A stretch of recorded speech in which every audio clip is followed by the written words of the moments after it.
Well, Roar Kids, the moment we've all been waiting for.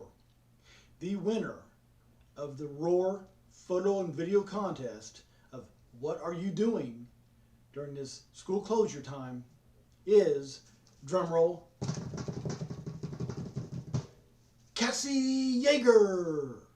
The video of her trying to eat her snacks with his insane hat on, moving, dodging, trying to eat her snacks, was the winner of a $15 McDonald's gift card.